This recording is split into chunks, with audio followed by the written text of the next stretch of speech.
Okei, eli tehdään tämmönen pieni demonstraatio tästä meidän aurinkokunnasta. Mä alun perin otin tähän demonstraation mukaan auringon, kuun ja maan, mutta mulla ei aika riittänyt, niin tehdään tästä nyt vielä nopeampi. Otetaan vaan aurinko ja maapallo tähän mukaan. Mä nyt piirrän tähän 499/500. Oho. Nyt näkyy. Tää kuvaa nyt aurinkoa, tää pallo tässä. Niin nämä numerot kuvaa sitä massaa, mikä auringolla on verrattuna muuhun massaan meidän aurinkokunnassa. Eli meidän aurinkokunta koostuu auringosta ja kaikesta muusta, mikä pyörii tässä meidän aurinkokunnassa tavallaan tämän auringon ympärillä. Ja mä selitän, miksi toi on vähän harhaanjohtava käsite tässä ihan kohta, mutta joo, eli kaikki muut planeetat, kaikki muut asteroidit ja kuut, mitkä meidän aurinkokunnassa pyörii, plus aurinko kuuluu siihen aurinkokuntaan. Ja 1/500 siitä koko painosta on kaikki planeetat, kaikki asteroidit, kaikki kuut, kaikki muut, ja 499/500 on aurinko massasta. Se massa on niin kuin tosi keskittynyt tähän aurinkoon.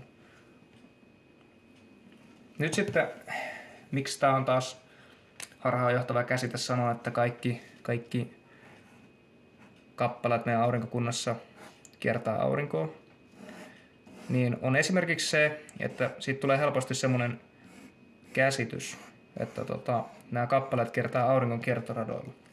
Esimerkiksi meidän maapallo tässä, minkä mä piirsin nyt, niin se kiertää auringon kiertoradalla, se kiertää auringon ympäri. Mutta eihän kaikki objektit meidän aurinkokunnassa tee näin. Esimerkiksi meidän kuu ei kierrä aurinkoa, vaan se kiertää maata. Toki kun maa kiertää aurinkoa, niin se tulee samalla myös kiertäneeksi aurinkoa se kuukin. Eli silleen voi tavallaan sanoa, että joo, että nämä objektit kiertää aurinkoa, mutta se on tämmöinen harhaanjohtava käsite, että siitä voi tulla vääränlainen mielikuva. Niin siksi on tärkeä tuoda tämä ero esille. Ja esimerkiksi sillä voisi olla ihan käytännön vaikutuksia, että jos meidän maapallon planeetta esimerkiksi nyt lähtisi menemään jonnekin tänne ulkoavaruuteen, lähtisi pois kokonaan meidän aurinkokunnasta. No se olisi aika huono juttu, me ei haluta, että näin käy, mutta jos se nyt lähtisi tästä menemään, niin se kuu tulisi meidän planeetan mukaan. Se ei jäisi tänne pyörimään, vaan se tosiaan kiertäisi meitä täällä muuten sitten tuolla jossain ulkoavaruudessakin. Nyt sitten mä haluan vielä nopeasti puhua näistä mittasuhteista. Eli kun me puhutaan tästä,